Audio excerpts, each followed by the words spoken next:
Stethoscope আমরা কেন ব্যবহার করি, ঠিক আছে? তো স্টেথিস্কোপ ব্যবহার করার কারণ হচ্ছে ছাগলের এমন কিছু রোগ আছে যে রোগগুলো কিনা আমরা বাইরে থেকে অনুভব করতে পারবো না। যেমন আলোচনা করা হয়েছে কি সিবিপিপি, তাই তো? সিবিপিপি কন্টিনিউয়াস বোভাইন প্লুরোনিউমোনিয়া। তো সেক্ষেত্রে কি দেখা যায়, নাকে সর্দি না থাকতে পারে কিন্তু পশুটার শ্বাসকষ্ট।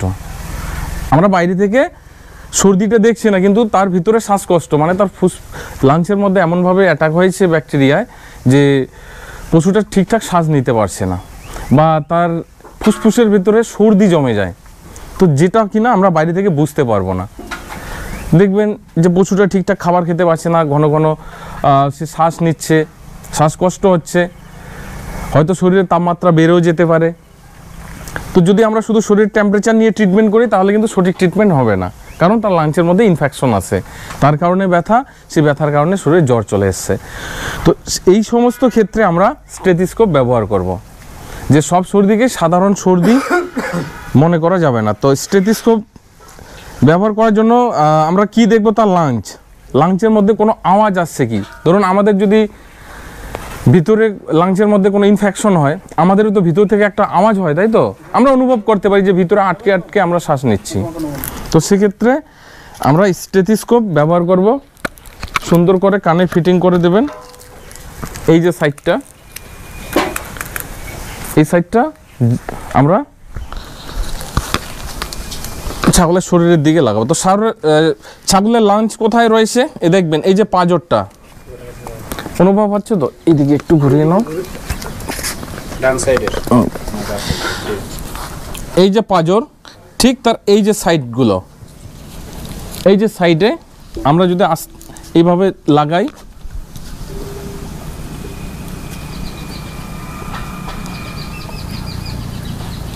ছাগলটা যে শ্বাস নিচ্ছে আরামসে বুঝতে পারবো। তো এখানে আমাদের কি দেখতে হবে, একবার কেউ একজন দেখবে।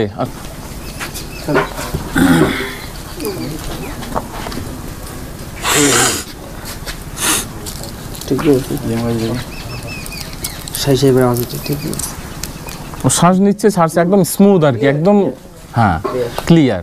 আর যদি তার ইনফেকশন থাকতো তাহলে যেন একটু আটকা আটকা ভাব হতো, ঘর ঘর একটা আওয়াজ হতো। এদিকে আঙ্গুলটা দেবে, তাহলে বাইরের আওয়াজ আসবে না।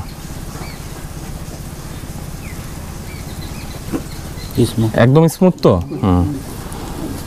আঙ্গুল দিয়ে দেখো দাদা, আঙ্গুল দিয়ে চাপতে দাও। হ্যাঁ, বাইরে হাওয়াটা পাচ্ছিল এই দিক থেকে, এই হচ্ছে ঘটনা।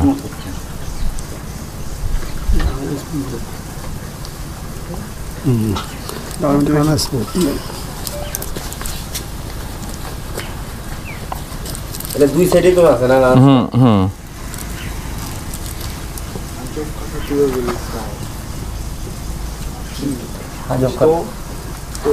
ঠিক আছে,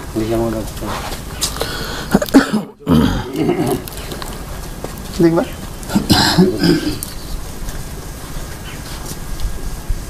নাক দিয়ে যেটা নিঃশ্বাস নিচ্ছে ওই শব্দটা এখানে আসছে, বোঝা যাচ্ছে।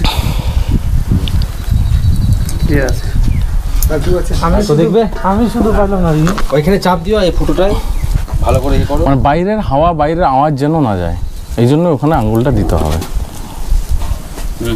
আঙুল দাও একটু মধ্যে।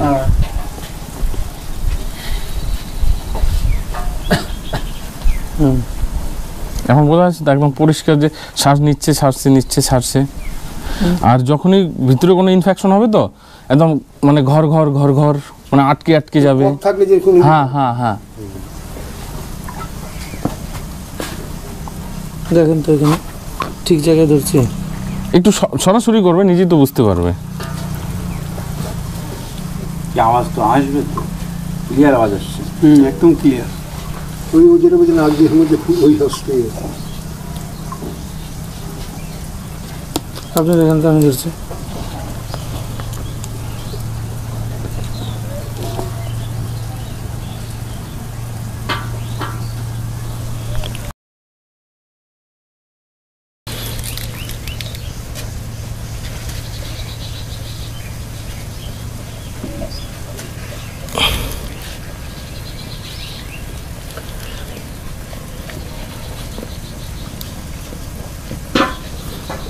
কানে দাও। জায়গাটা একটু সরাসরি করতে হবে, তবেই বুঝতে পারবে। হুম, বোঝা যাচ্ছে এখন? মানে এটা সরাসরি করবে, আচ্ছা আচ্ছা। আর শ্বাসটাকে অনুভব করা। হুম হুম। তাছাড়া কিন্তু এর যে একদম খুবই গুরুত্বপূর্ণ কাজ সেটা নয়, কিন্তু দেখা যাচ্ছে কোনো ছাগলের গ্রোথ হচ্ছে না, ঘন ঘন ধরুন রোদ নেই, গরমে রোদ্রে যায়নি, এমনিতে হাঁপাচ্ছে, হাঁপাতেই পারে। তো যখন এমনিতে হাঁপাবে মানে কি দেখবেন কোনো ছাগল না এমনি মানে অতিরিক্ত হাঁ করে হাঁপায়, তার মানে বুঝবেন তার ভিতরে কোনো ইনফেকশন আছে বা সর্দি জমে গেছে। যখন ভিতরে সর্দি জমে যায় তখনই মানে তার শ্বাসকষ্টটা অনুভব হয়, তখনই আমাদের স্টেথিস্কোপের ব্যবহার হবে। তাহলে বোঝা গেল স্টেথিস্কোপের ব্যবহার।